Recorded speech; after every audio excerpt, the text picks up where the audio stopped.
어서 오세요. 뭐 드시겠어요?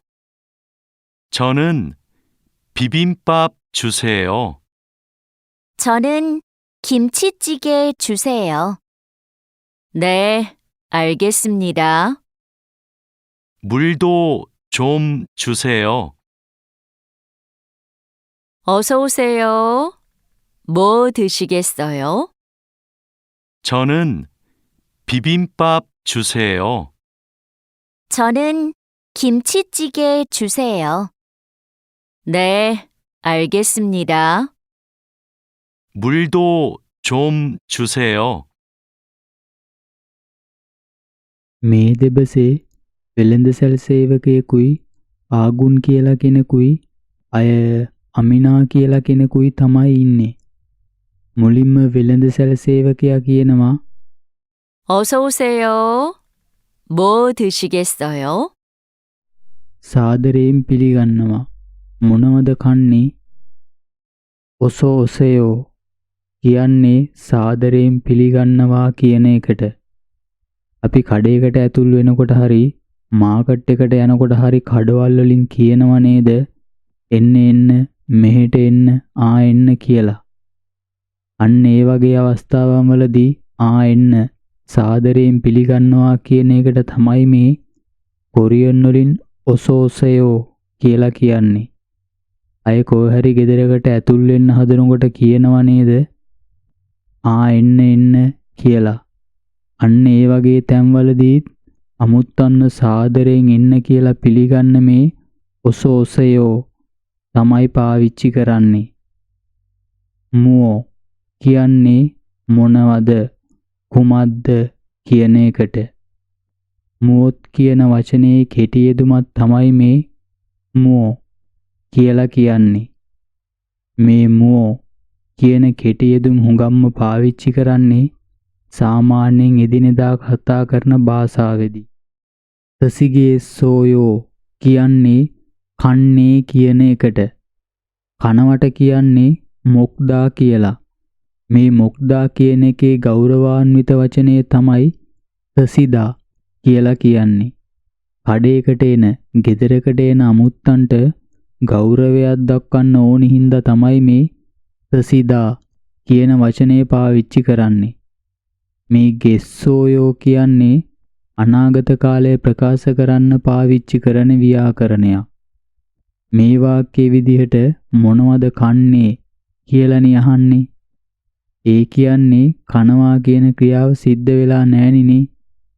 ඒ කියන්නේ අනාගත කාලයෙන් තමයි තියෙන්නේ. ඔයා හෙට වැඩට යනවද? කවද්ද එන්නේ? අන්න ඒ වගේ අනාගත සැලසුමක් පිළිබඳව ප්‍රකාශ කරනකොට මේ ගෙස්සෝයෝ කියන ව්‍යාකරණය තමයි පාවිච්චි කරන්නේ. ඊට පස්සේ ආගුන් කියන කෙනා වෙළඳ සැල් සේවිකාවට මෙහෙම කියනවා. 저는 비빔밥 주세요. මට පිබිම්පබ් දෙන්න. චොනන් කියන්නේ මට කියන එකට. මේ පිබිම්පබ් කියන්නේ කොරියානු ආහාරයක්. එතකොට ජුසයෝ කියන්නේ දෙන්න කියන එකට. මේක ව්‍යාකරණයක්. නාමපදත් එක්ක සම්බන්ධ වෙලා යමක් දෙන්න කියලා ඉල්ලීමක් කරනකොට තමයි මේ ව්‍යාකරණය පාවිච්චි කරන්නේ. මට කෝපි කෝප්පයක් දෙන්න. මට බෑග් එකක් දෙන්න. අන්න ඒ වගේ තැන්වලදී තමයි මේ ජුසයෝ කියන ව්‍යාකරණය පාවිච්චි කරන්නේ. ඊට පස්සේ අමිනා කියනවා 저는 김치찌개 주세요. මට කිම්චිචිගේ දෙන්න. චොනන් කියන්නේ මට කියන එකට. කිම්චිචිගේ කියන්නේ කිම්චි වලට. මේක කොරියානු ආහාරයක්. අච්චාරු වගේ ජනප්‍රිය කොරියානු ආහාරයකට තමයි මේ කිම්චිචිගේ කියන්නේ. මේ ජුසයෝ කියන්නේ දෙන්න කියලා කියන අපි කලින් කතා කරපු ව්‍යාකරණයට. මේ ව්‍යාකරණය හුඟක්ම පාවිච්චි කරන්නේ යම් භාණ්ඩයක් මිලදී ගන්නකොට. ඒක කෑමක් වෙන්න පුළුවන්, ඇඳුමක් වෙන්න පුළුවන්. එහෙම නැත්නම් මොකක් හරි බඩුවක් වෙන්න පුළුවන්. අන්න ඒ වගේ මොකක් හරි දෙයක් මිලදී ගන්නකොට දෙන්න කියලා යම් ඉල්ලීමක් කරනකොට තමයි මේ ජුසයෝ කියන ව්‍යාකරණය හුඟක්ම පාවිච්චි කරන්නේ. ඊට පස්සේ වෙළඳ සැල සේවකයා කියනවා 네, 알겠습니다. හරි තේරුණා.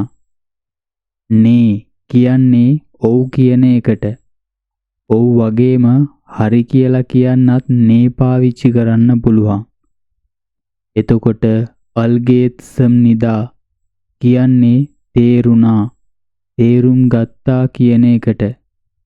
යම් දෙයක් තේරුණා නම්, තේරුම් ගත්තා නම් අන්න ඒ තේරුණා කියලා කියන්න පාවිච්චි කරන තනි වචනයක් තමයි මේ අල්ගේත්සම්නිදා කියලා කියන්නේ. ඊට පස්සේ ආගුන් කියන කෙනා වෙළඳ සැල සේවිකාවට මෙහෙම කියනවා. 물도 좀 주세요. වතුර ටිකකුත් දෙන්න. මුල් කියන්නේ වතුරට. මේ දෝ කියලා කියන්නේ ඉත් කියන එකට. මට පැන්සලකුත් ඕනි, පොතකුත් ඕනි. පළතුරුත් ගන්න තියෙනවා, අය එළවලුත් ගන්න තියෙනවා. මෙන්න මේ වගේ තැන්වලදී ඉත් කියලා කියන්න දෝ කියන වචනේ තමයි පාවිච්චි කරන්නේ. චෝම් කියන්නේ ටිකක්, පොඩ්ඩක්, අය චුට්ටක් කියන එකට. මේ ජුසයෝ කියන්නේ දෙන්න කියන එකට. දැන් බලමු දෙවෙනි දෙබස. 어서 오세요. 뭐 드시겠어요? 커피 2잔 주세요. 빵 있어요? 아니요, 없어요. 케이크는 있어요. 그럼 커피 2잔하고 케이크 주세요. 네, 알겠습니다. 어서 오세요. 뭐 드시겠어요? 커피 2잔 주세요. 빵 있어요? 아니요, 없어요. 케이크는 있어요. 그럼 커피 2잔하고 케이크 주세요. 네, 알겠습니다. මේ දෙබසේ ඉන්න වෙළඳ සැල සේවිකාව කියනවා 어서 오세요. 뭐 드시겠어요? සාදරයෙන් පිළිගන්නවා. මොනවද කන්නේ? ඔසෝසයෝ කියන්නේ සාදරයෙන් පිළිගන්නවා කියන එකට. වෙළඳ සැලකට හරි ගෙදරකට හරි එන ගනුදෙනු කරුවන් අමුත්තන් සාදරයෙන් පිළිගැනීමට පාවිච්චි කරන වචනය තමයි ඔසෝසයෝ කියලා කියන්නේ. මුවෝ කියන්නේ මොනවද, කුමක්ද කියන එකට. මේ තසිගේසෝයෝ කියන්නේ කන්නේ කියන එකට. ඇත්තටම කනවට තමයි මේ තසිදා කියලා කියන්නේ. මේ ගෙස්සෝයෝ කියන්නේ අනාගත කාලයේ පෙන්වීමට පාවිච්චි කරන ව්‍යාකරණයට. ඊට පස්සේ මින්මිනාවුන් කියනවා 커피 2잔 주세요. 빵 있어요? කෝපි කෝප්ප දෙකක් දෙන්න. පාන් තියනවද? කෝපි කියන්නේ කොෆි වලට.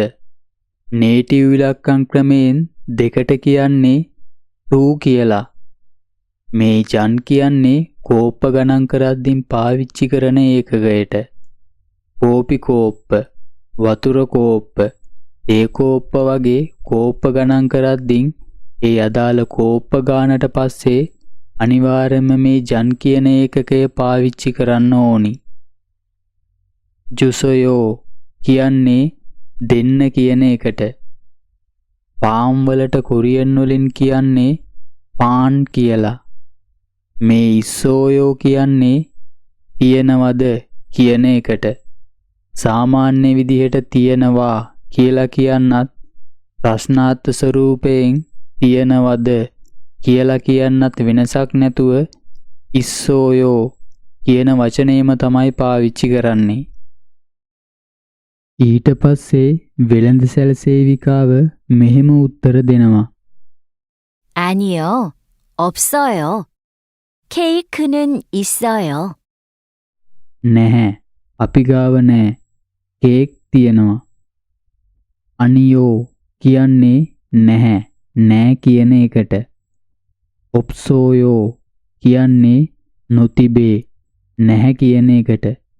තියෙනවට කියන්නේ ඉස්සෝයෝ කියලානි.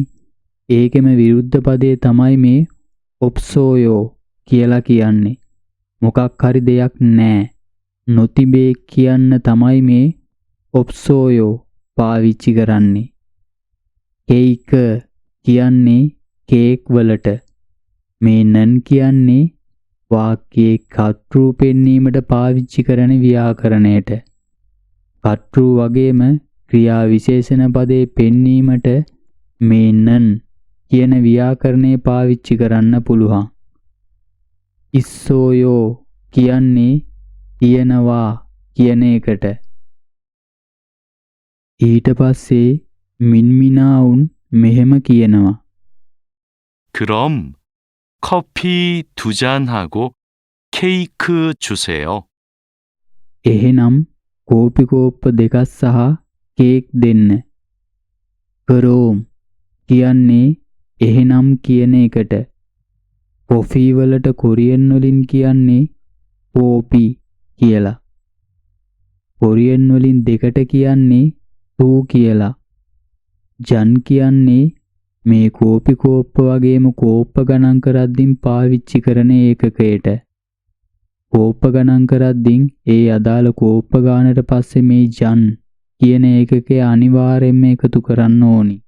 හගෝ කියන්නේ සහ කියන එකට. හගෝ වගේම වා ගුවා කියන්නේත් සහ කියන එකටම තමයි. ලිඛිත භාෂාවේදී සහ කියලා කියන්න පාවිච්චි කරන්නේ වා ගුවා කියන වචන. අපි සාමාන්‍යයෙන් එදිනදා කතා කරනකොට සහ කියලා කියන්න හුඟක්ම පාවිච්චි කරන්නේ හගෝ කියන වචනය. කේක් කියන්නේ කේක් වලට. මේ ජුසයෝ කියන්නේ දෙන්න කියන එකට. මේක නාමපදත් එක්ක සම්බන්ධ වෙන ව්‍යාකරණයක්. එහෙම සම්බන්ධ වෙලා යම් දෙයක් දෙන්න කියලා ඉල්ලීමක් කරනකොට ඒ වගේම මේක කරලා දෙන්න, දොර පොඩ්ඩක් ඇරලා දෙන්න වගේ විධානයක් කරන අවස්ථාවන් වලදී තමයි මේ ජුසයෝ කියන ව්‍යාකරණය පාවිච්චි කරන්නේ. ඊට පස්සේ වෙළඳ සැල සේවිකාව මෙහෙම උත්තර දෙනවා. 네, 알겠습니다. හරි, තේරුණා. නේ කියන්නේ ඔව් කියන එකට. ඒ වගේම හරි, ඕකේ කියලා කියන්නත් මේ නේයෝ කියන වචනය පාවිච්චි කරන්න පුළුවන්. අල්ගේත් සම්නිදා කියන්නේ තේරුණා, තේරුම් ගත්තා කියන එකට. දැන් බලමු මේ දෙබස් දෙකම ආයෙත්. 어서 오세요. 뭐 드시겠어요? සාදරයෙන් පිළිගන්නවා. මොනවද කන්නේ? 저는 비빔밥 주세요. මට 비빔밥 දෙන්න. 저는 김치찌개 주세요. මට කිම්චිචිගේ දෙන්න. 네, 알겠습니다. හරි, තේරුණා. 물도 좀 주세요. වතුර ටිකකුත් දෙන්න. 어서 오세요. 뭐 드시겠어요? සාදරයෙන් පිළිගන්නවා. මොනවද කන්නේ? 커피 2잔 주세요. 빵 있어요? කෝපි කෝප්ප දෙකක් දෙන්න. පාන් තියනවද? 아니요, 없어요. 케이크는 있어요. නැහැ. අපි ගාව නැහැ. කේක් තියෙනවා. 그럼 커피 2잔하고 케이크 주세요. එහෙනම් කෝපි කෝප්ප දෙකක් සහ කේක් දෙන්න. 네, 알겠습니다. හරි. තේරුණා. දැන් බලමු මේ දෙබස් දෙකින්ම හම්බුන වැදගත් වචන මොනවද කියලා. ඔසෝසයෝ ඔසෝසයෝ සාදරයෙන් පිළිගන්නවා. මුවෝ මුවෝ මොනවද කුමක්ද තසිදා තසිදා කනවා. බිබිම්පප් බිබිම්පප් කියන්නේ කොරියානු ආහාරයක්. කිම්චිචිගේ කිම්චිචිගේ කියන්නේත් කොරියානු ආහාරයක්. අල්ගේත්සම්නිදා අල්ගේත්සම්නිදා තේරුණා තේරුම් ගත්තා.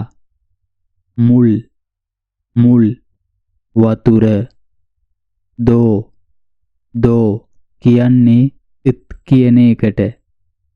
චෝම් චෝම් කියන්නේ පොඩ්ඩක් ටිකක් එහෙම නැත්නම් චුට්ටක්. කෝපි කෝපි කියන්නේ කොෆි වලට. පාන් පාන් කියන්නේ පාන් වලට. Cake cake cake. ඉස්සෝයෝ ඉස්සෝයෝ තිබෙනවා සිටිනවා. ඔප්සෝයෝ ඔප්සෝයෝ නොතිබේ නොසිටී. Segunda vune masita me jivida katavu asalia ne mageta